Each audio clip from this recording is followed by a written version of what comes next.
Bencana alam telah mengubah jalan sejarah manusia.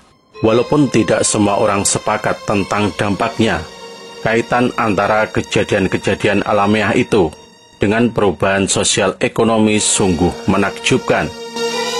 Tidak hanya menghancurkan dan merenggut nyawa, bencana-bencana alam menggiring kita kepada beberapa inovasi terhebat, kepada perang-perang saudara, guncangan politik, hancurnya atau berdirinya kerajaan. Demikian juga dengan hijrah besar-besaran, perselisihan budaya-budaya, dan akhirnya dunia yang kita kenal sekarang. Tentu saja bencana alam menjadi bagian dari dinamika planet ini sejak awal pembentukannya, dan semua itu telah memberi pengaruh yang berdampak hingga sekarang.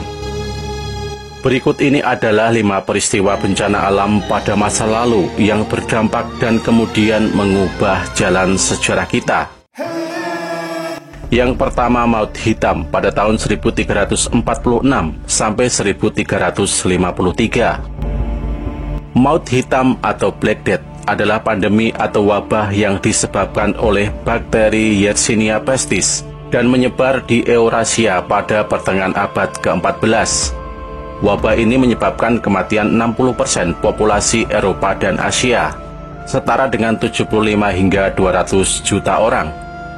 Wabah itu diduga bermula dari padang belantara Asia Tengah dan terbawa ke Eropa melalui jalur sutra ke Crimea, kemudian menyebar melalui kutu tikus yang ada pada tikus-tikus hitam. Tikus-tikus tersebut seringkali menjadi penumpang tidak diundang pada kapal-kapal dagang. Ramainya perdagangan membuat wabah itu sulit dimusnahkan, dan muncul wabah-wabah setempat hingga 5 abad kemudian. Wabah itu juga membawa keguncangan sosial dalam gereja Kristen. Ada beberapa kelompok yang dituding menjadi penyebabnya, termasuk kaum Yahudi, pengemis, penderita lepra, biarawan, pesiarah, dan kaum Romawi. Orang-orang berpenyakit kulit semisal lepra dituduh dan dimusnahkan dengan penuh dendam.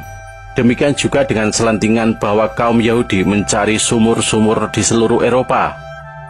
Pada Februari tahun 1439, sebanyak 2.000 kaum Yahudi dihukum mati di Strasbourg oleh warga yang penuh amarah.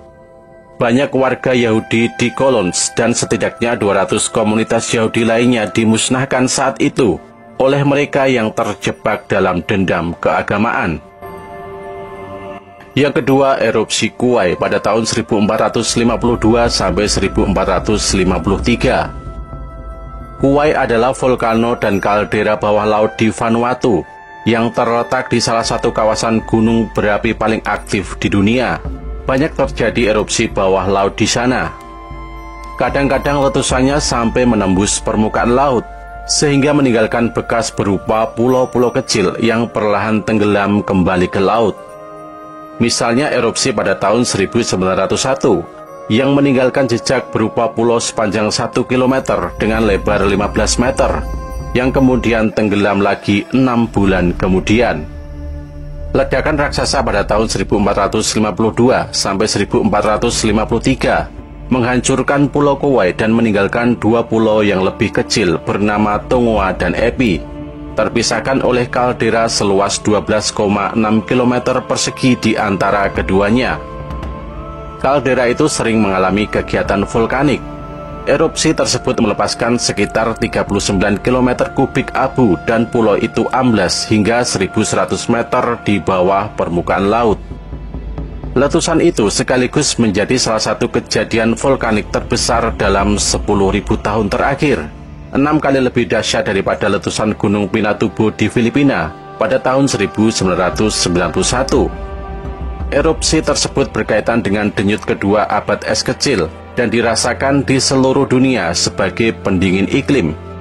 Hal tersebut ditengarai melalui tampilan cincin-cincin batang pohon, inti es tanah hijau atau Greenland, dan sejumlah kegagalan panen yang tercatat dalam sejarah. Para penulis sejarah pada masa dinasti Ming menyebutkan tanggal kejadian secara khusus dengan menuliskan salju tiada henti yang merusak panen. Beberapa saat kemudian, ketika abu menghalangi sinar matahari, Mereka menuliskan adanya salju setinggi beberapa kaki yang jatuh di 6 provinsi, puluhan ribu orang beku hingga tewas. Sesudah itu ada lagi acuan kepada masa yang panjang, adanya hujan salju, laut membeku dan warga yang meninggal karena kelaparan dan kedinginan. Tetapi korban terbesar adalah jatuhnya Kekaisaran Bizantium dengan dicaploknya Konstantinopel. Di bawah pimpinan Sultan Mehmed II, pihak Turki otonom menyerbu Konstantinopel pada 5 April tahun 1453 dan mendudukinya pada 29 Mei tahun 1453. Catatan sejarah kota pada masa itu menyebutkan adanya dampak parah letusan gunung berapi, termasuk kabut tebal pada bulan Mei yang tidak pernah ada sebelumnya, hujan deras yang ganas, langit merah darah di siang hari, dan banjir bertubi-tubi. Orang-orang di luar kota menduga kota itu sedang terbakar. Menurut para ahli sejarah, kobaran api menyelimuti Hagia Sophia, dan petir-petirnya bisa terlihat dari tembok-tembok. Tampak berkilauan dari jauh di pinggiran kota di belakang perkemahan Turki di barat. Tapi itu sebenarnya pantulan dari awan debu berwarna merah pekat yang ada di atmosfer. Pengepungan mungkin saja ditunda kalau panennya berhasil sebelum kedatangan pasukan penyerbu. Kegagalan panen akibat debu vulkanik menyebabkan pengepungan hanya berlangsung selama beberapa minggu, tidak perlu berbulan-bulan. Hal itu menyebabkan kehancuran Kekaisaran Bizantium, sehingga memungkinkan Kesultanan Ottoman berkembang. Hanya karena suatu pulau yang sekarang sudah lenyap di Samudra Pasifik itu, maka para pelarian dari Konstantinopel termasuk para penulis, musisi, ahli astronomi, arsitek, seniman, filsuf, ilmuwan, politisi, ahli teologi, dan lainnya dibawa ke Eropa Barat untuk melanggengkan dan menularkan pengetahuan dari peradaban mereka. Yang ketiga, gempa bumi Lisbon pada tahun 1755. Gempa bumi dan tsunami Lisbon adalah salah satu gempa terbesar yang terjadi. Diduga pada magnitudo 9 menurut skala magnitudo gempa. Hampir setara dengan gempa dan tsunami Samudra Hindia pada tahun 2004. Gempa pada tahun 1755 bisa dibilang telah membinasakan Lisbon dengan korban jiwa sekitar 100.000 orang. Para penyintas atau survivor segera bergegas ke kawasan pelabuhan yang relatif terbuka, tapi mendadak datang tsunami setinggi 30 meter. Gempa itu terasa hingga ke Tanah Hijau, Finlandia, kawasan Karibia, dan Afrika Utara. Sementara itu tsunami setinggi 20 meter menghantam Afrika Utara, sehingga menghancurkan Barbados dan Martiniku. Gelombang setinggi 3 meter mencapai Cornwall, Inggris. Dampak budaya peristiwa itu membawa perubahan hingga beberapa abad kemudian. Kejadian itu mengawali perbincangan kalangan cendekiawan pada masa itu terkait pengertian mendasar tentang dunia dan pengetahuan kita. Abad pencerahan berkaitan langsung dengan kejadian pada 1 November tahun 1755, yaitu Hari Raya Semua Orang Kudus. Apalagi karena bencana itu menghancurkan hampir semua bangunan keagamaan dan gereja di Lisbon dan Portugal. Kejadian itu menyebabkan kebingungan massal tentang Tuhan yang dianggap menjatuhkan balak kepada bangsa yang taat pada agama Katolik Roma. Para filsuf pun mendebatkan dengan para rohaniwan. Gempa bumi itu juga berdampak bencana pada ekonomi Portugal. Hanya dalam sekejap, gempa itu memusnahkan kekuatan mereka sebagai penguasa lautan, sehingga merenggut 45% PDB kerajaan. Voltaire menggunakan puisi Poème sur le désastre de Lisbonne dan beberapa bagian dari Candide untuk menyerang filsafat Tuhan yang mengetahui pada masa itu, yang melarang orang untuk mempertanyakan hal-hal terkait keyakinan. Dimulailah perlawanan terhadap indoktrinasi keagamaan secara buta, menuju kepada pertanyaan yang lebih logis tentang mengapa kita mentaati apa yang kita lakukan. Hal itu membuka jalan kepada metode ilmiah yang mensyaratkan bukti bagi kenyataan fisik kita. Immanuel Kant, Jean-Jacques Rousseau, dan banyak cendekiawan lain mendapat inspirasi dari gempa itu dan membawa kita kepada revolusi budaya, politik, ideologis, dan industrial di Eropa. Bencana itu juga menjadi titik terpenting dalam ilmu seismologi dan mengapa bumi bereaksi seperti itu. Penjelasan itu menjadi sumber utama yang dipercaya dan diterima. Bencana itu juga memunculkan gagasan seperti kebebasan, kemajuan, toleransi, persaudaraan, pemerintahan konstitusional, dan pemisahan agama dari negara. Hadirlah ungkapan oleh Sapir, berani mengetahui.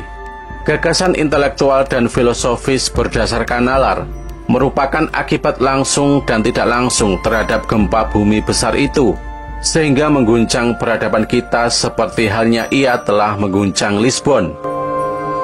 Yang keempat, letusan lagi pada tahun 1783 sampai 1784. Patahan volcano lagi sepanjang 25 km di Islandia memiliki 130 cerobong vulkanik. Letusan terjadi di patahan itu pada tahun 1783 sampai 1784 dengan kekuatan 6 VI. Kira-kira 14 km kubik lava basal dimuntahkan saat itu, bersama dengan awan beracun terbuat dari campuran sulfur dioksida dan asam hidroklorik yang menyebar ke seluruh dunia. Awan itu menyebabkan hujan asam di sebagian besar Eropa dan debu di seluruh dunia yang menghalangi sinar matahari, sehingga menurunkan suhu secara global. Akibatnya, kelaparan, penyakit, dan maut hadir di mana-mana. Bencana itu terjadi hanya beberapa tahun setelah bencana di Lisbon. Dampak di Islandia adalah meninggalnya 25% populasi di sana, 50% ternak, dan hampir semua panen tahun itu. Aliran tiang lava dari letusan itu bisa mencapai ketinggian 1.400 meter ke udara, sekitar 5 kali tiang lava Hawaii. Selain itu, letusan juga melepaskan sekitar 5 juta ton hidrogen fluorida dan 120 juta ton sulfur dioksida ke seluruh Eropa. Semburan itu kemudian dijuluki kabut lagi. Gas dan debu itu memperlemah monsun di Afrika dan India, serta membawa kematian 1/6 penduduk Mesir.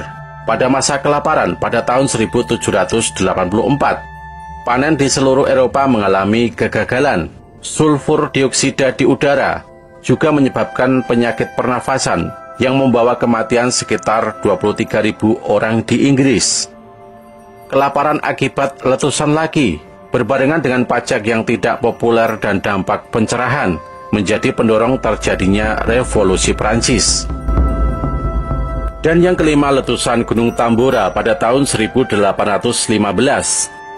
Letusan Gunung Tambora pada tahun 1815 merupakan letusan terbesar dalam sejarah modern dengan VI tingkat 7.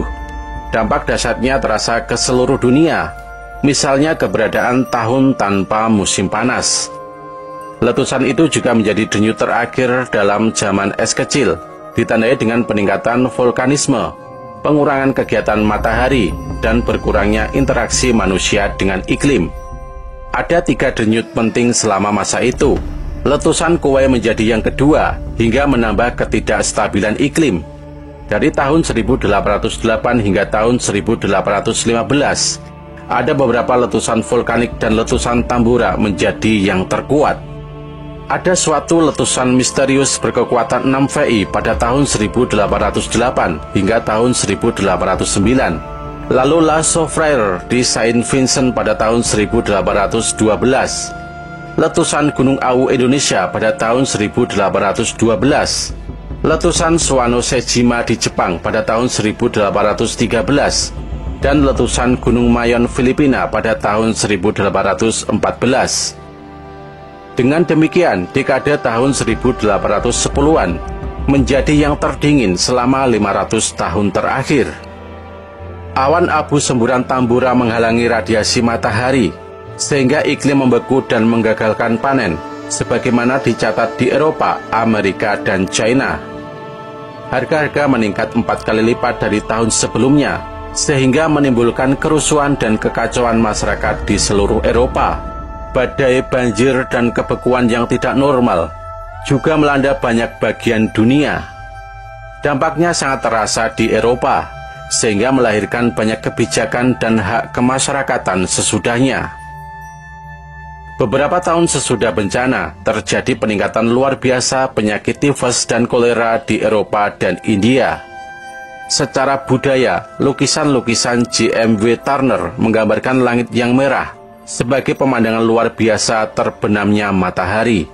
Kurangnya pakan ternak mungkin memicu Carl Dries menciptakan velocipede yang menjadi cikal bakal alat angkutan mekanis. Letusan-letusan itu juga mungkin telah memicu pemukiman di jantung daratan Amerika. Para pemukim pindah dari New England karena panen yang gagal. Mungkin juga ini menjadi penyebab awal gerakan anti perbudakan.